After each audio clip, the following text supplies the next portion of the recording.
എത്ര സമയം സംഘടന തുടങ്ങിയിട്ട്? കുറച്ചു നേരമായി. ഓ, ഞാൻ കുറച്ച് ലേറ്റ് ആയി പോയി. കോൺഗ്രസുകാർക്ക് അസൂയ തോന്നുന്ന ഒരു മുഖ്യമന്ത്രിയാണ് പിണറായി വിജയൻ.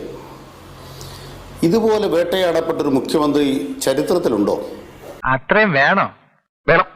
അദ്ദേഹത്തിന്റെ ഭാര്യയുടെ പേരിൽ ഇല്ലാത്ത ഒരു കമ്പനി കമല ഇന്റർനാഷണൽ ഉണ്ട് എന്ന് പറഞ്ഞ് കേരളം മുഴുവൻ ഇവരെല്ലാം കൂടെ പ്രചരിപ്പിച്ചു. എത്ര നാള് അതിന്റെ പേരിൽ ആക്രമിക്കപ്പെടുകയും അപമാനിക്കപ്പെടുകയും ചെയ്തു. അദ്ദേഹത്തിന് ഇല്ലാത്തൊരു വീടുണ്ടെന്ന് പറഞ്ഞ് വലിയ വീടിന്റെ പടം നമ്മുടെ നാട്ടിലെല്ലാം പ്രചരിപ്പിച്ചു. അദ്ദേഹത്തെക്കുറിച്ച് ഇവർ നിർമ്മിക്കാത്ത കെട്ടുകഥ വല്ലതും ഉണ്ടോ? ഇനി മുഖ്യമന്ത്രി ഒരു കാരണവരുടെ മനസ്സിലുള്ള മുഖ്യമന്ത്രിയാണോ? ഇതാണ് അടുത്ത ചോദ്യം. ആ ചോദ്യം അറിയണമെങ്കിൽ ഉമാ തോമസിനോട് ചോദിച്ചാൽ മതി. ഉമാ തോമസ് ആശുപത്രിയിലായി. ഈ മുഖ്യമന്ത്രി എങ്ങനെ പെരുമാറിയത്? ബഹുമാനപ്പെട്ട ഉമ്മൻചാണ്ടിയുടെ മകനോട് ചോദിച്ചാൽ മതി. ഉമ്മൻചാണ്ടിയുടെ മൂത്ത മകളുമായി ബന്ധപ്പെട്ട് കടന്നാക്രമണം നടത്താൻ കേരളത്തിലെ എല്ലാ MLA-മാരുടെ അടുത്തും ക്രൈം വാരിക പോലെ അച്ചടിച്ചുകൊണ്ട് കൊടുത്തല്ലേ? CPM-ന് വേണ്ടി ഇത് ഉന്നയിക്കണമെന്ന് പാർട്ടിയോട് ആവശ്യപ്പെട്ടില്ലേ? എന്നിട്ട് എന്താ പാർട്ടിയുടെ നിലപാട്?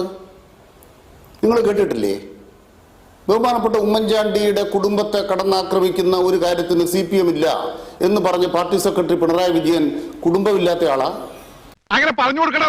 അതേ പിണറായി വിജയൻ അല്ലേ ശ്രീ അനിൽകുമാർ ഒരു ഇലക്ഷൻ ഡേയിൽ ഒരു CBI അന്വേഷണത്തിന് വിട്ടത് ഇതേ ഉമ്മൻചാണ്ടിക്കെതിരെ? പിണറായി വിജയനെ ആക്രമിക്കാൻ പ്രതിപക്ഷം എതിർ രാഷ്ട്രീയക്കാർ മാത്രമല്ല, മനോരമ അടക്കം അതിൽ പങ്കുവഹിച്ചു എന്ന് നമുക്ക് ബോധ്യമുള്ള കാര്യങ്ങളാണ്. നമ്മുടെ മുമ്പിൽ ബോധ്യങ്ങളുണ്ട്. അതുകൊണ്ട് പിണറായി വിജയൻ കാരണവരാണെന്ന് പറയുന്നത്. പക്ഷേ ഈ കാരണവരുടെ കണ്ണ് എല്ലായിടത്തേക്കും എത്തുന്നുണ്ടോ എന്നുള്ളൊരു സംശയം കേരളത്തിന് കാണില്ലേ ശ്രീ അനിൽകുമാർ?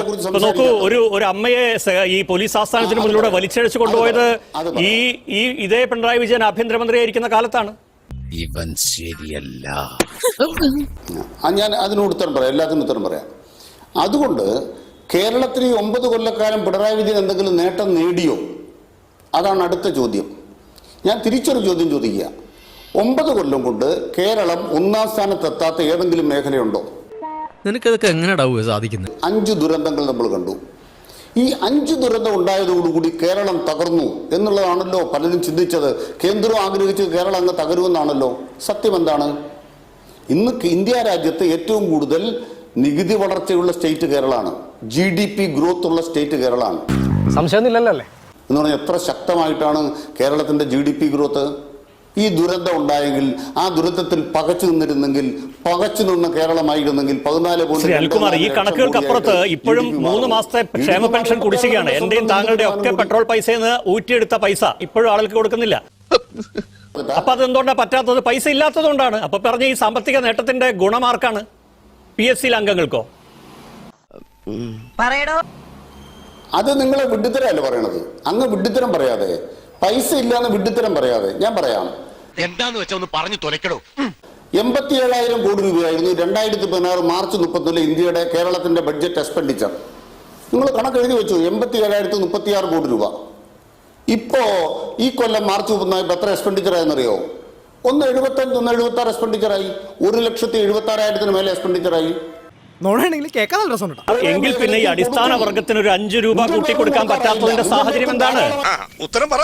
ഇന്ത്യ രാജ്യത്ത് കർഷക തൊഴിലാളിക്ക് ഏറ്റവും കൂടുതൽ കൂലി കേരളത്തിലാണ്. ഇന്ത്യ രാജ്യത്ത് അസംഘടിത തൊഴിലാളിക്ക് ഏറ്റവും കൂടുതൽ കൂലി കേരളത്തിലാണ്. പിന്നെ കേന്ദ്ര സർക്കാർ ചില നിബന്ധനകൾ വെക്കുമ്പോൾ അല്പസമയക്രമം വേണ്ടിവരും.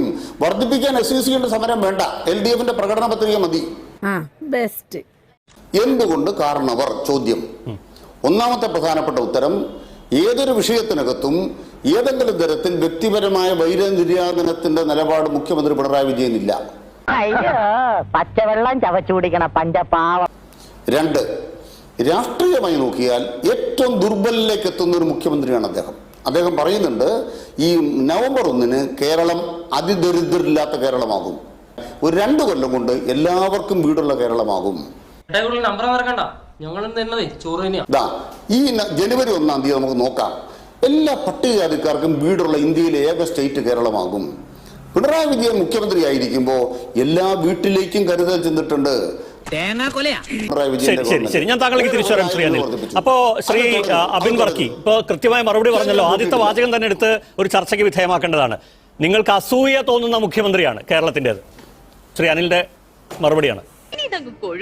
അപ്പോൾ ഞാൻ അതിന് മറുപടി പറയാം. കാരണം നമുക്ക് അസൂയ തോന്നും ഇങ്ങനെ ഒരു മുഖ്യമന്ത്രിയോട്. കാരണം എന്താ, ഇത്രയും തോന്നിവാസം കാണിച്ചിട്ട്, ഇത്രയും അഴിമതി കാണിച്ചിട്ട്, സ്വർണ്ണക്കടത്ത് തൊട്ട് മാസപ്പടി കേസ് വരെ, അതിനകത്ത് 112 ദിവസം സ്വന്തം PA തന്നെ ജയിലിൽ പോയി. എന്നിട്ടും ഇതേവരെ ഈ കേന്ദ്ര അന്വേഷണ ഏജൻസികൾ ആ വീടിന്റെ അടുക്കലേക്ക് എത്തി നോക്കാത്ത ഒരു മുഖ്യമന്ത്രിയാണെന്ന് പറയുമ്പോൾ സ്വാഭാവികമായ അസൂയ തോന്നും. നിങ്ങളൊന്ന് ആലോചിക്കുക, എന്തെങ്കിലും ഒരു പൊടിയോ തങ്ങലോ കിട്ടിയാൽ മുഖ്യമന്ത്രിയുടെ വീട് മാത്രമല്ല അവരുടെ വീട്ടിലെ വേലക്കാരുടെ വരെ വീട് റെയ്ഡ് ചെയ്യുന്ന കേന്ദ്ര അന്വേഷണ ഏജൻസികൾ ഇത്രയധികം ഉണ്ടായിട്ടും കേരളത്തിലെ മുഖ്യമന്ത്രിയെ ചോദ്യം പോലും ചെയ്തിട്ടില്ല.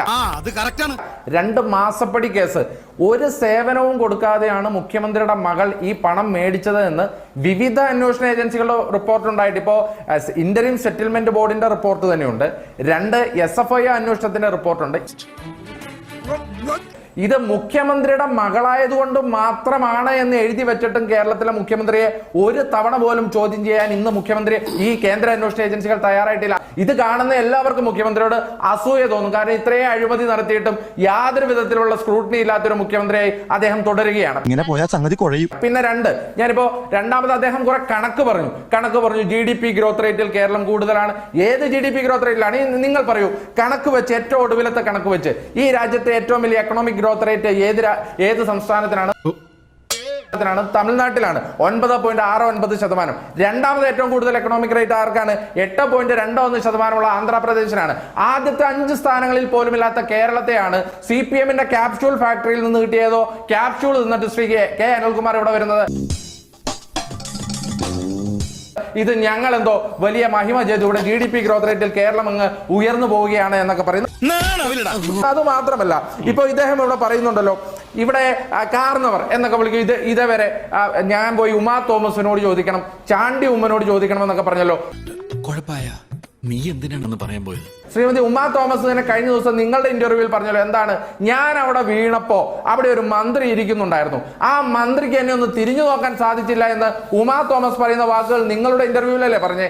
അതും കയ്യിന്ന് പോയി. ഒരു മുഖ്യമന്ത്രി ഉമാ തോമസ് ഒരു MLA വീണ് കിടക്കുമ്പോ അവരെ ആശുപത്രിയിൽ വന്ന് കാണുന്നത് എന്തോ മഹത് കാര്യമാണെന്നൊക്കെ പറഞ്ഞാൽ അതൊക്കെ ഈ സംസ്ഥാനത്തെ എല്ലാ രാഷ്ട്രീയക്കാർ തമ്മിലും അങ്ങോട്ടും ഇങ്ങോട്ടുമുള്ള ഒരു സാമാന്യ മര്യാദയാണ്.